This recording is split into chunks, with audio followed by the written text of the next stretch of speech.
अस्सलाम वालेकुम भाईजान। ਭਾਈਜਾਨ ਮੈਨੂੰ ਪਤਾ ਲੱਗਾ ਸੀ ਕਿ ਇਸ ਤਰ੍ਹਾਂ ਤੁਸੀਂ ਮਦਦ ਕਰਦੇ ਹੋ ਗਰੀਬਾਂ ਦੀ। ਪਿਛਲੇ ਸਾਲ ਵੀ ਤੁਸੀਂ ਇਹ ਬਾਜੀ ਦੀ ਕੀਤੀ ਸੀ ਤੇ ਮੇਰੀ ਸ਼ਾਦੀ ਹੈ ਰਮਜ਼ਾਨ ਸ਼ਰੀਫ ਤੋਂ ਬਾਅਦ ਤੀਸਰੇ ਦਿਨ।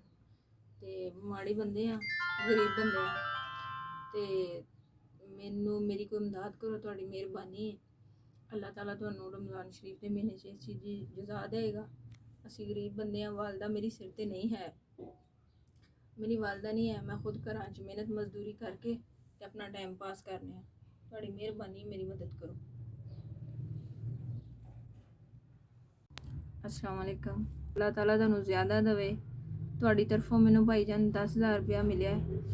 ਮੈਂ ਗਰੀਬ ਮਸਕੀਨ ਆ, ਮੈਂ ਝੋਲੀਆਂ ਚੁੱਕ ਕੇ ਤੁਹਾਡੇ ਵਾਸਤੇ ਦੁਆ ਕਰਨੀ ਆ ਕਿ ਅੱਲਾਹ ਪਾਕ ਤੁਹਾਨੂੰ ਜ਼ਿਆਦਾ ਤੌਫੀਕ ਦੇਵੇ ਤੇ ਅੱਲਾਹ ਦੀ ਜ਼ਾਤ ਤੁਹਾਨੂੰ ਹਜ ਕਰਾਏ, ਤੁਹਾਨੂੰ ਉਮਰੇ ਕਰਵਾਏ। ਰੱਬ ਤੁਹਾਡੇ ਕਾਰੋਬਾਰ 'ਚ ਬਰਕਤ ਪਾਏ। ਅੱਲਾਹ ਤੁਹਾਡੇ ਬੱਚਿਆਂ ਨੂੰ ਤੁਹਾਡਾ ਤਾਬਿਆ ਕਰੇ। ਮੇਰਾ ਵੀਰ, ਮੈਂ ਮਸਕੀਨ ਤੇ ਗਰੀਬ ਆ ਤੇ ਅਮਦਾਦ ਦੀ ਮੁਸਤਹਿਕ ਆ। ਇਸ ਰਮਜ਼ਾਨ ਸ਼ਰੀਫ ਦੇ ਮਹੀਨੇ 'ਚ ਕੋਈ ਹੋਰ ਵੀ ਮੇਰੀ ਅਮਦਾਦ ਕਰਨੀ ਚਾਹੇ ਤੇ ਕਰ ਸਕਦਾ ਹੈ।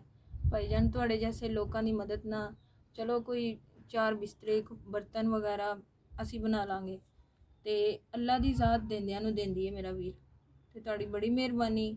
ਮੈਂ ਖੁਦ ਲੋਕਾਂ ਦੇ ਘਰਾਂ 'ਚ ਕੰਮ ਕਰਕੇ ਤੇ ਇਸ ਮਹਿੰਗਾਈ ਦੇ ਦੌਰ 'ਚ ਗੁਜ਼ਾਰਾ ਚਲਾ ਰਿਹਾ। ਮੇਰੇ ਸਿਰ ਤੇ ਮੇਰੀ ਮਾਂ ਕੋਈ ਨਹੀਂ ਤੇ ਤੁਸੀਂ ਭੈਣਾਂ ਭਰਾਵੋ ਮੁਸਲਮਾਨ ਹੋ ਤੇ ਅੱਲਾ ਦਾ ਰਸੂਲ ਵੀ ਤੁਹਾਡੇ ਤੇ ਖੁਸ਼ ਹੋਵੇਗਾ। ਅੱਲਾਹ ਪਾਕ ਤੁਹਾਨੂੰ ਬਹੁਤ ਜ਼ਿਆਦਾ ਦੇਵੇ ਮੇਰਾ ਵੀਰ, ਤੇ ਬਹੁਤ ਜ਼ਿਆਦਾ ਤੁਹਾਡੇ ਕਾਰੋਬਾਰ 'ਚ ਰੱਬ ਬਰਕਤ ਪਾਏ, ਤੁਹਾਡੀ ਫੈਮਿਲੀ ਵੀ ਦੀ ਜ਼ਿੰਦਗੀ ਤੰਦਰੁਸਤੀ ਹੋਵੇ।